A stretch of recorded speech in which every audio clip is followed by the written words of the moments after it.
Hello. Hi, Stuart. Elizabeth. Are you watching what I'm watching? Well, that depends. I'm watching the news.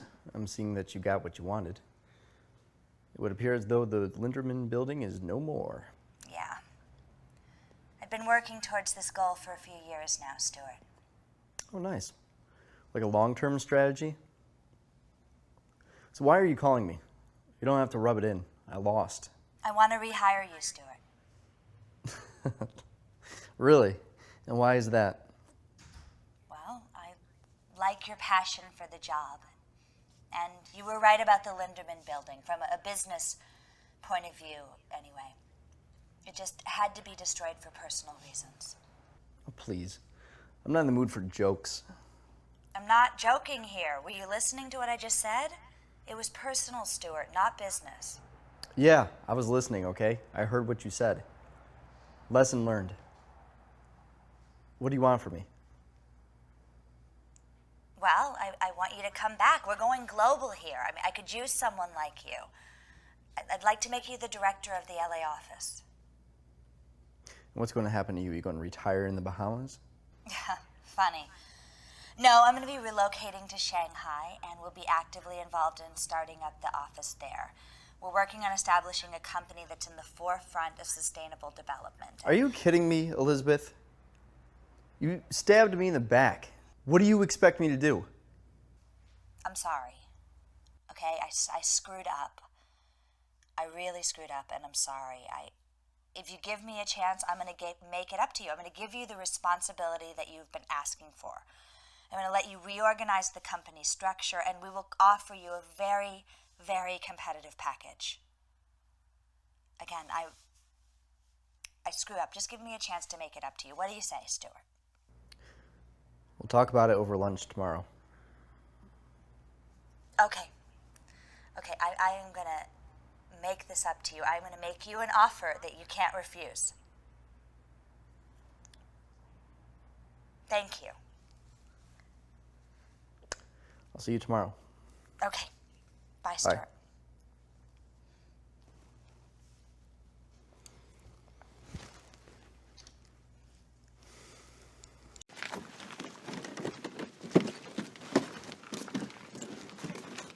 Are you sure you're all right? Yeah.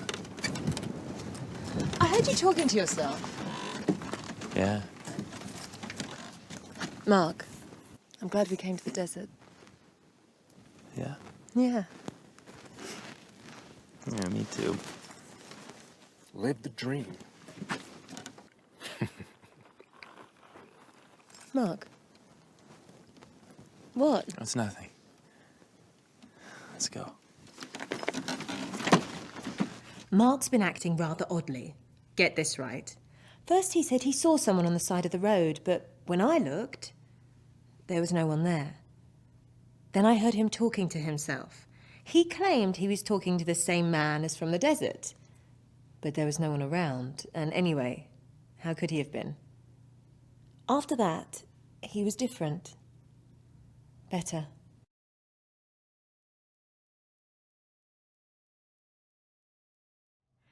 Once upon a time, there was a young woman who was full of pride. So full of pride that she almost missed her opportunity to meet someone wonderful. Not me. Elizabeth Bennet from Pride and Prejudice, my favorite book of all time. It's about Elizabeth, an honest, lively, witty girl who insists on choosing her own path. And the handsome Mr. Darcy. He makes a bad first impression, although those who know him well know that he is kind-hearted. Elizabeth and Mr. Darcy must overcome so many obstacles before they realize they are meant to be together. Firstly, they both tend to judge people too quickly. Elizabeth meets Darcy and has a terrible first impression of him. She thinks he's rude. Darcy sees Elizabeth as a cold and sharp-tongued. She does say some mean things to him. The funny thing is, they keep running into each other. Something bigger than them is bringing them together. And finally, they're able to get over their initial impressions of each other. You. Elizabeth suddenly sees Darcy for who he is. Intelligent, honest, kind, and she discovers that she has met someone wonderful. Hey, I didn't steal I know it's just a book, but... I mean, who wouldn't want the perfect ending? And the perfect Mr. Darcy. You know, I'm so surprised you actually wanted to come. These tickets were pretty expensive. I didn't think you were into these sorts of things. Well, you paid for them, and got nothing else to do. So, I quite enjoyed it last time. Did you? Yeah.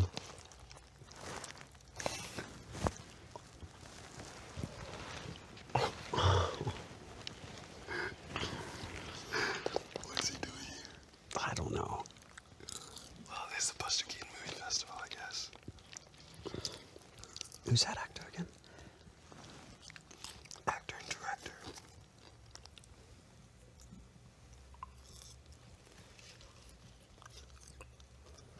Is it supposed to be funny? Slapstick. Oh, like a comedy. I like funny movies. The movies are pretty old. You might not find them that funny. No movie's complete without popcorn. I hardly ever watch black and white movies. You'll see. He's really amazing. Who? Buster Keaton.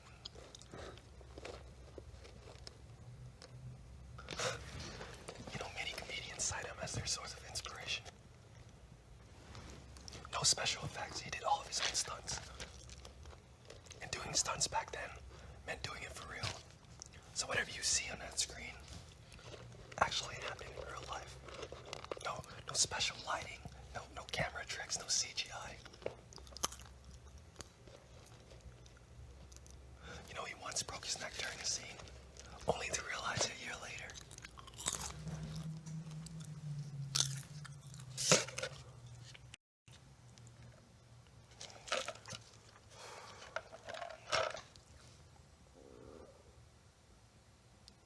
So if basically log base 2 of 8 is the same as saying 2 to the x equals 8. Hey, what made you change your mind? Oh, well, if I didn't always go to class, I'm sure you'll do fine. I don't know about that. Don't be so modest. I'm sure we'll be all right. Yeah.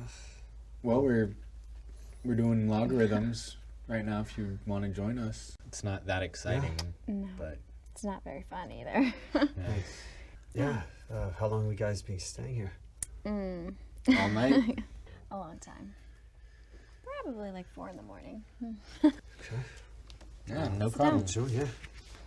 Okay, so can we go over this again? Yeah, okay. Back it up a little bit. So, log base 2 of 8 is the same as saying 2 to the x equals 8.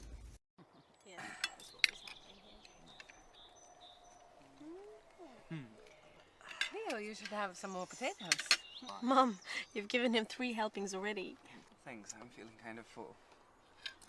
Well, this is really wonderful, isn't it? We'll have to do this more often. You know, when you two kids tie the knot, you'll have to come over for dinners every weekend. What? Well, Leo and I were having a nice little chat about, you know, how great it'll be when you two get married. I didn't. Dad, you didn't. You asked him if we were going to get married. Bob, it's not your place to suggest something like that. Look at them. They're so young.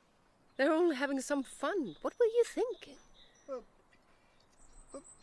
he's a nice young man, you know. I thought we got married when we were about their age, and I thought, you know, when it'd be great. Emma, getting married, staying close to home. If Emma wants to join the Peace Corps, let her join the Peace Corps. Our daughter has dreams. She has aspirations. She wants to do good in the world. We can't hold her back from that life.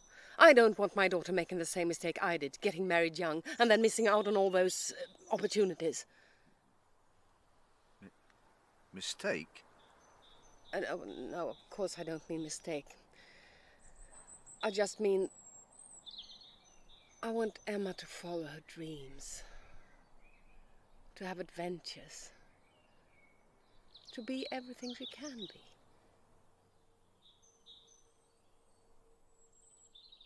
Excuse me, where's the bathroom?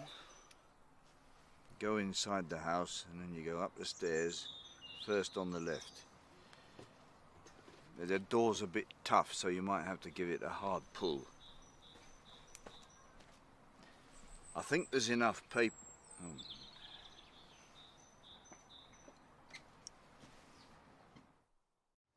When you bring your boyfriend home to meet your parents for the first time, there are some things you just don't talk about. Politics, religion, salary, sex, personal details about your relationship. Everybody knows this. My parents, they know this. I am a little ashamed of myself. I'm usually so rational. But Emma brought this new boy home to meet Bob and I. And then Bob was talking about them getting married. I know what I did was unacceptable.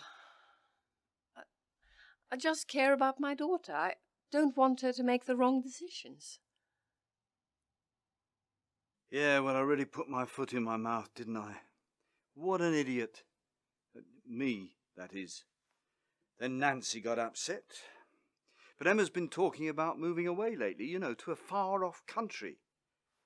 She's been talking about joining the Peace Corps, for heaven's sake. Why does she want to do that? And now she's met this boy that she seems really happy with. So, you know, I just wanted to reassure her that I support this relationship. And I'm very happy she's met somebody that she can, you know, really get on with and that she cares about. So I suppose she might consider staying. I mean, you know, she's got a home here, a family. She doesn't have to go abroad to some completely different place. I mean, she's got this boy that really seems to like her a lot. Why on earth would she leave? It was just too personal. Leo has never met them before. I mean, it was offensive. I can't believe they did that. I'm so embarrassed.